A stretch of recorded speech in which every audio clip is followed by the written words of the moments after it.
Meus irmãos, que alegria poder estar com vocês novamente. Olha, vejam bem, a primeira palavra que eu quero deixar aqui nesse instante é que vocês se sintam abraçados. Ontem foi o dia do abraço, mas para mim o abraço é todos os dias. Meus irmãos, sintam-se abraçados. Olha, hoje Deus tocou no meu coração de vos trazer uma mensagem que é uma bênção dos céus. É uma história lindíssima, uma das mais lindas histórias que a palavra de Deus nos traz.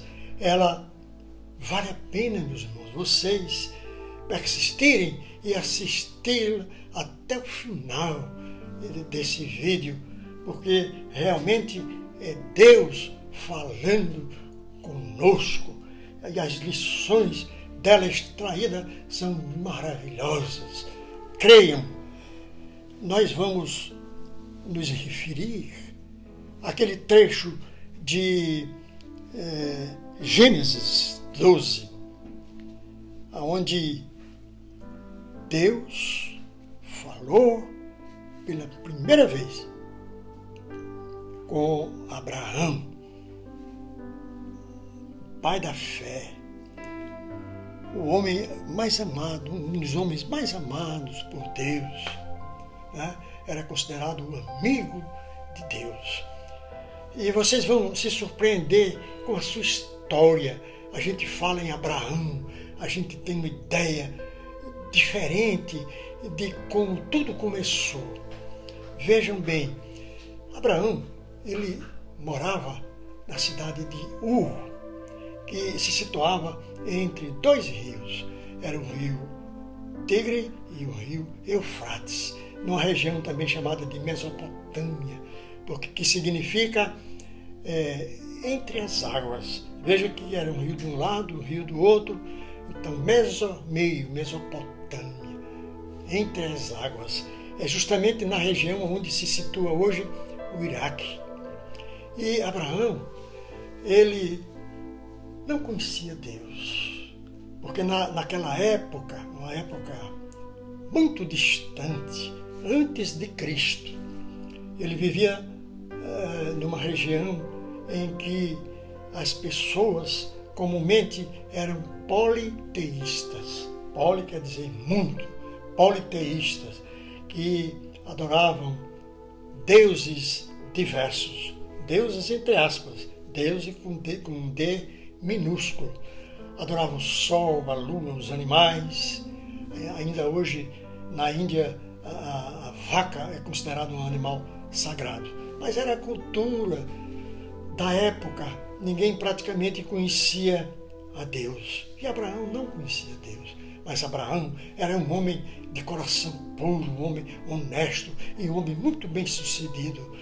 Ele era um pecuarista de mão cheia, ele tinha muitos bens e era muito,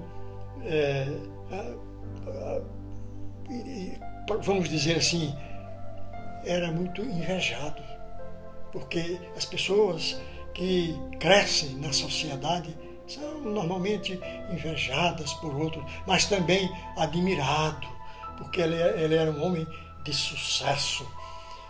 E eis que Deus, vendo aquele homem puro, de coração puro, de andar correto, um homem que agradecia, que Deus se agradava dele, aliás, porque era um homem sério, um homem segundo o coração de Deus. Então, Deus resolveu se revelar a Abraão. E a palavra revelar significa tirar a venda dos olhos. Então, Deus falou pessoalmente com Abraão. Ele foi surpreendido, como foi Paulo no caminho de Damasco. Saulo, Saulo, por que me persegues? Aí Saulo teve uma transformação tremenda em sua vida. Assim foi Abraão. Abraão foi tocado por aquela voz que vinha do além. Ele percebeu claramente que era um ser superior. Então ele foi tocado, foi transformado. E o diálogo de Deus com Abraão certamente foi um diálogo muito grande. A Bíblia não revela, certamente é muita coisa. E a Bíblia, o seu escritor, ele resumiu. Mas Deus lhe disse lá em Gênesis 12, a partir do verso 1. Ora, o Senhor disse a Abraão: sai-te da tua terra e da tua parentela e da casa de teu pai, para a terra que eu te mostrarei. E far-te-ei uma grande nação, e abençoar-te-ei, e engrandecerei o teu nome, e tu serás uma bênção. E abençoarei os que te abençoarem, amaldiçoarei os que te amaldiçoarem, e em ti serão benditas todas as famílias da terra. Aí o verso 4 é tocante, porque ele nos diz assim: assim partiu Abraão, aqui ainda diz Abrão, como o Senhor lhe tinha dito, e foi Ló com ele, e era Abraão da idade de 75 anos, quando saiu em demanda do lugar para o qual Deus lhe ordenara. Vamos analisar, meu irmão, a tremenda fé, a coragem de Abraão, o despreendimento de... Ele não conhecia Deus, mas Deus o conhecia. Foi tocado por Deus e ele acreditou e seguiu. Ele disse: sai da tua parentela, deixa tudo e siga o caminho que eu vou lhe mostrar, e você será uma bênção. Imagine quem em sã consciência poderia fazer o que Abraão fez, tomado dessa fé inesgotável, inabalável. Mas, sobretudo, Abraão era um homem tremendamente obediente a Deus. Ele seguiu em frente, sem titubear, meus irmãos. Interessante que Deus falou com Abraão por iniciativa própria. Não foi Abraão quem evocou a Deus, que ele não conhecia, mas foi vontade de Deus, sua soberania. Deus às vezes se revela, mesmo que não haja por parte do revelado qualquer invocação. Isso decorre exclusivamente de sua vontade ou soberania. É de se perguntar, meus irmãos: meu irmão, tem você de igual modo confiança em Deus? Confiar e obedecer, eis a razão do sucesso do crente. Alicerçado nesses dois pilares, nada há que lhe possa acontecer de ruim.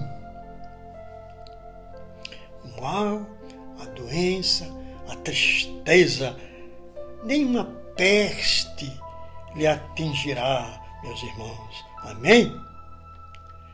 Nossa confiança, evidentemente, deve ser em Deus. Ele é o dono do presente, do passado e do futuro. Meus irmãos, ninguém prevê o futuro, não se iludam. Há poucos dias, se eu não me engano, no início de maio, houve alguém que se autodenominando profeta, profetizou que a terra iria ter um blackout, tudo iria ficar às escuras, todos teriam que fechar suas portas e juntar mantimentos, comprar velas e ficar ali o que haveria esse fenômeno. E eu tive a tristeza de ver irmãos crentes em Jesus que ficaram abalados, com o semblante preocupados. Nada aconteceu, meus irmãos. E nem podia, porque o futuro pertence unicamente a Deus. A palavra de Deus no livro de Eclesiastes, capítulo 6, 8, de 6 a 8, nos afirma que o homem não tem conhecimento do futuro. O roteiro determinado por Deus, né, para Abraão só lhe trouxe bênçãos em sua vida. E nesse roteiro ele construiu 4 altares por orientação de Deus. Ele saiu para um lugar que ele não conhecia, mas ele sabia com quem estava indo com Deus, o Criador do universo, em quem ele passou a confiar plenamente. Existe companhia melhor do que essa, meus irmãos? A companhia de Deus. Então ele ia tranquilo, porque sabia que estava na companhia do nosso Deus Altíssimo. O primeiro lugar que ele chegou foi uma cidade chamada Siquém. Siquém, meus irmãos, quer dizer no original hebraico e também do aramaico, porque as traduções variam, significa ombro.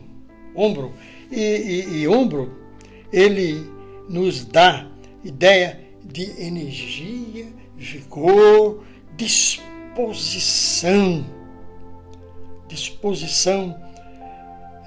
ânimo, coragem para realizar, né, para realizações. Ele ergueu o altar de Siquém e ali ele adora o Senhor dos Senhores. Ele eleva os olhos para cima e diz: eu me entrego a ti, Senhor. Toma minha disposição, minha inteligência e capacidade de te servir. Que lindo, meus irmãos. Será que você também pode dizer assim, meu irmão?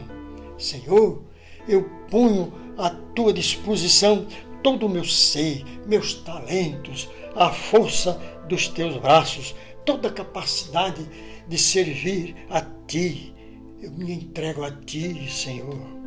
Siquém, meus irmãos, é o lugar onde deve transbordar toda a nossa disponibilidade de serviço do Senhor. Tudo que está no meu coração, que é a minha mente, onde tudo se transforma em ações atinentes ao serviço do reino. Pode, meu irmão, você garantir a Deus a sua disposição de gastar o seu tempo, sua capacidade, seu vigor em prol do reino de Deus?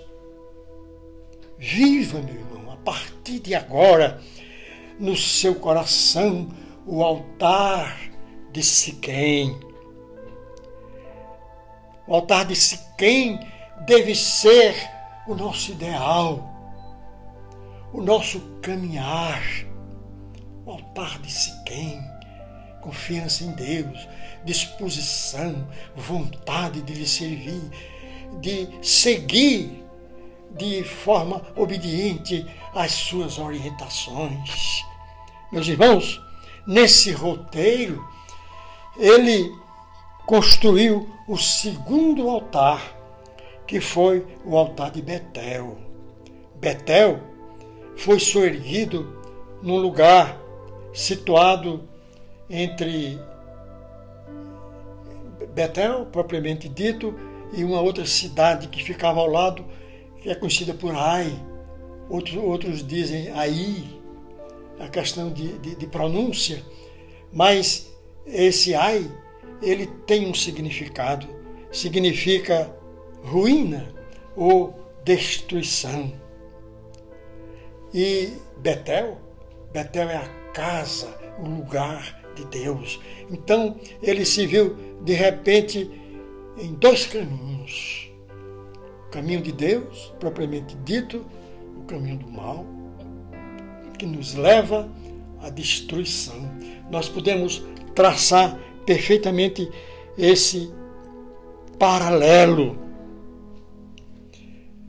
Ou seja, uma vida com Deus ou uma vida sem Deus, que causa ruína. Esta é e será sempre, ao longo da nossa vida, a possibilidade de escolher entre uma coisa e outra.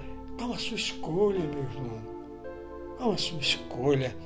A escolha de priorizar o reino de Deus certamente é a melhor escolha. Jesus, certa vez, nos disse: eu sou o caminho, a verdade e a vida. Ninguém vem ao Pai senão por mim. E há outras comparações que dizem que o caminho que leva à vida, ele é estreito e difícil, ao passo que o caminho que leva à destruição é um caminho espaçoso e aparentemente alegre. Há uma outra expressão que nos diz que é mais fácil um camelo passar pelo fundo de uma agulha do que um rico alcançar o reino de Deus. Isso não quer dizer que todo rico vai para o inferno, mas a tendência de quem vive bem, de quem é rico, é se esquecer de Deus, meus irmãos. Qual o caminho que nós devemos priorizar? Claro, o caminho que nos conduz à vida eterna. Esse é o nosso ideal, essa é a nossa aspiração, meus irmãos. Abraão seguia viagem com Sara e o parente Ló. E a certa altura, Ló resolveu tomar um caminho diferente. Então ele seguiu para Sodoma e Gomorra antes de sua destruição. E o resto dessa história vocês até conhecem, não é? Mas aquilo deixou Abraão abatido, porque o seu colega, o seu parente de viagem, ele de repente resolveu tomar outro rumo.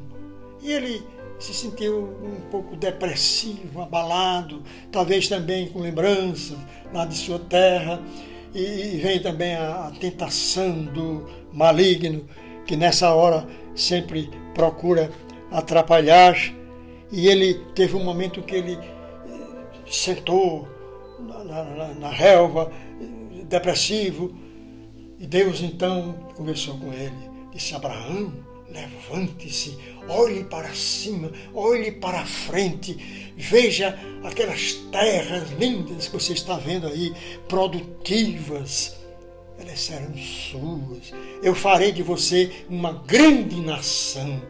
Imagine a fé que Abraão tinha, porque, meus irmãos, Abraão, àquela altura, ele tinha 75 anos de idade. Imagine, e Sara era bem mais velha do que ele, e ainda por cima estéril. E estéril, ela não tinha filhos, e era um desejo muito grande daquele casal, mas Deus lhe prometeu: você vai ter um filho. E ele poderia pensar: mas um filho só, de um filho só vai crescer uma grande nação, mas ele não duvidou, e realmente Sara tivera aquele filho, Isaque, o filho da promessa. Então ele se levantou e prosseguiu na sua viagem, mas a essa altura ele já tinha chegado num lugar chamado Hebrom. Hebrom. E lá ele ergueu também o seu altar, como ele havia erguido da cidade de Siquém, da cidade de Betel, e agora ele ergueu mais um altar para adorar a Deus e fazer suas oferendas, como era de praxe naquela época. E os teólogos, os escritores sagrados, eles dizem que aquele altar foi chamado de um altar da dor, porque ali ele se sentiu abalado psicologicamente e foi soerguido por Deus. E Deus lhe fez promessas grandiosas de que ele seria rico e dele iriam nascer muitos filhos e formar uma grande nação, a nação oriunda de Abraão. Meus irmãos, quando nós decidimos seguir a Deus, tudo vai bem. A palavra de Deus nos diz que buscai primeiro o reino de Deus e a sua justiça, e todas as outras coisas vos serão acrescentadas. Amém, meus irmãos? Creiam nisso, meus irmãos. Tenham fé. E interessante de se notar que quando o crente ele passa por um deserto, ele se abala psicologicamente, ele está triste por uma razão qualquer, ele busca a Deus. É no momento em que ele mais se aproxima de Deus. E o inimigo comum que veio para matar, roubar e destruir, que é o Satanás, ele se perturba muito com isso, porque o crente, não se engane, o Satanás vive sempre na sua cola, procurando lhe destruir. Mas o crente, dado ao conhecimento da palavra e a fé que ele deposita em Deus, ele transforma esse momento de tristeza em oração, em confiança em Deus, se aproxima de Deus e ele se aperfeiçoa. É interessante, meus irmãos. Então, meus irmãos, anime-se, se você estiver triste. Essa expressão é aplicada também a nós nos dias de hoje. Por que não? Você está triste? Lhe falta alguma coisa? Busque o reino de Deus e a sua justiça, e todas as outras coisas vos serão acrescentadas. Deus na frente, tudo é possível. Está você, meu irmão, triste? Receba de Deus a promessa que Ele mandou que eu lhe desse. Ele promete a você que vai resolver todos os seus problemas, vai lhe encher de paz, de saúde, vai lhe dar aquilo que você mais deseja. É só ter fé e se manter firme na sua palavra. Você crê nisso, meus irmãos? Crê nisso? Então diga glória a Deus, amém, aleluia, eu creio. Podem dizer firmemente, com coragem. Não há razão para descrer da promessa de Deus, meus irmãos. Amém? Deus na frente, tudo é possível. Animado, Abraão seguiu viagem e ergueu ali o terceiro altar de sua caminhada, como nós vimos. Ele estava em Hebrom, né? Esse altar emergiu da dor, como nós acabamos de ver. Fica a lição. Quando o homem anda com Deus, a dor gera comunhão. Isto é, comunhão com Deus. É interessante. Lembrem-se sempre disso, meus irmãos. A dor lhe aproxima de Deus. Foram, portanto, meus irmãos, erguidos 4 altares, porque de lá ele seguiu para um outro lugar, né, onde ergueu também o quarto altar. Foi no Monte Moriá. E aí, meus irmãos, houve uma experiência dolorosa da parte de Abraão, mas ele não se abalou. Deus lhe chamou e disse: Abraão, pegue o seu filho Isaque, leve para o Monte Moriá, e lá você erga um altar e o sacrifique. Imagine, meus irmãos, ele sacrificar o seu próprio filho, o filho amado. Olha, filho é corda do coração. Quem teria coragem nessa hora de obedecer a uma ordem desta estirpe? Mas Abraão era obediente, homem cheio de fé. Ele foi, levou o seu filho e lá ele ergueu o altar e o filho, já grandinho, ele ficava observando e disse: cadê o cordeiro para o sacrifício? Abraão lhe disse: Deus proverá. A Bíblia não revela, mas certamente ele mandou que aquele filho fechasse os olhos e o colocou ali no altar para o sacrifício. E o filho, muito confiante no pai, fez exatamente isso. E ele levantou o cutelo, que era um instrumento pontiagudo que servia para matar os cordeiros nessas horas de sacrifício. Ele era imolado em propiciação dos pecados antes da vinda de Cristo. E quando ele levantou o cutelo para sacrificar Isaque, aí veio a voz de Deus mandando que ele parasse. E ele olhou, de repente viu um cordeiro amarrado ali pronto. Então ele pegou o cordeiro e sacrificou o cordeiro no lugar do seu filho Isaque. E aquele lugar ficou sendo chamado ainda hoje de Deus proverá. E nós que somos seus servos, nós costumamos usar essa expressão, Deus proverá. Realmente, meus irmãos, Deus proverá. Não resta menor dúvida quanto a isso.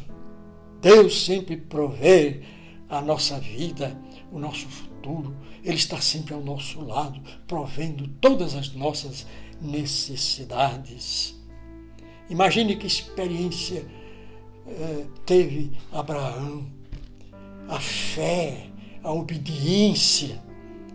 Que nós possamos seguir esse exemplo, meus irmãos, de fé e de obediência a Deus, porque certamente nós seremos coroados. Mas, meus irmãos, isso me faz lembrar a história verídica de um pastor batista, da Igreja Batista, no tempo mais presente. Era o pastor Manuel Porto Filho, um grande pastor. Ele era poeta e escrevia bem, mas ele tinha uma linda filha, a filha única, que fez um mau casamento. E esse marido batia na sua filha, lhe maltratava ao ponto dela se separar e foi morar com o pai. Certo dia, ela estava sozinha em casa, aquele homem desalmado e naturalmente movido por uma força satânica, matou a filha daquele pastor. É uma história verídica, meus irmãos.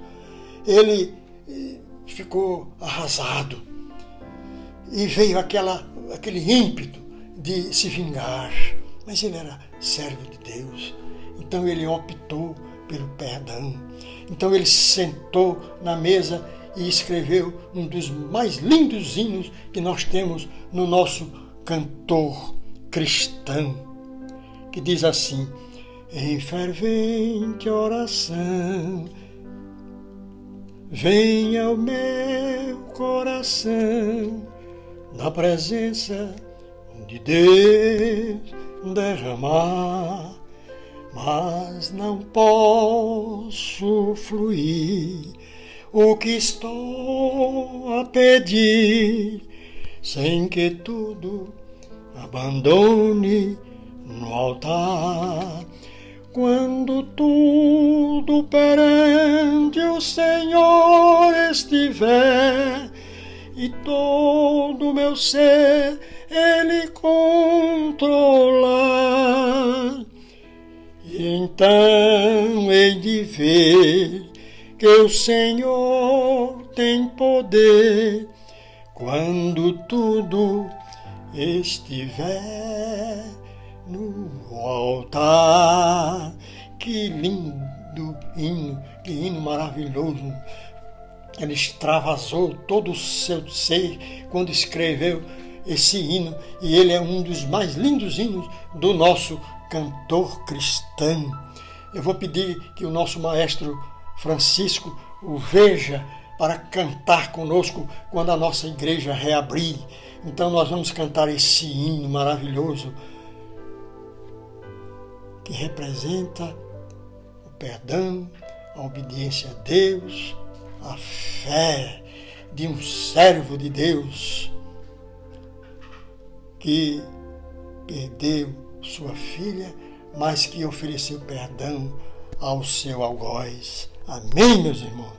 Que Deus os abençoe e que essas lições possam penetrar grandemente nos vossos corações. Vamos orar? Eu quero, Senhor, nesse instante, dizer que Tu és, ó Deus, alvo da nossa adoração, Senhor. Porque a Ti nós devemos esse louvor, a Ti nós devemos toda a honra e toda a glória, ó Deus.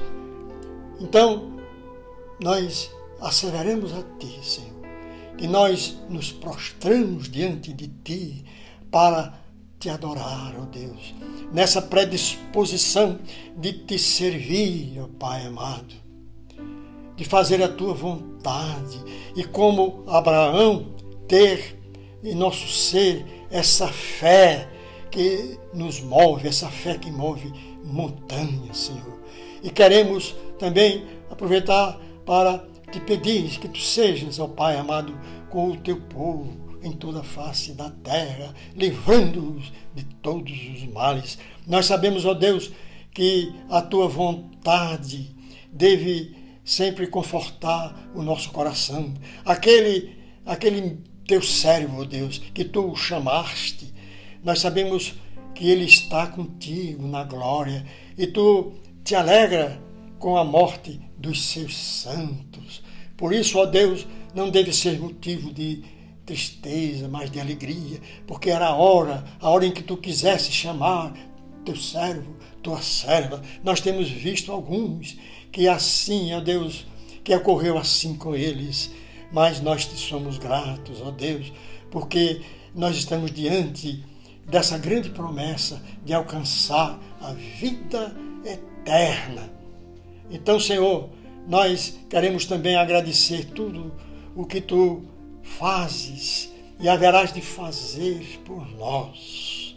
Em nome do Teu Filho amado, Jesus, nós Te pedimos e Te agradecemos. Amém.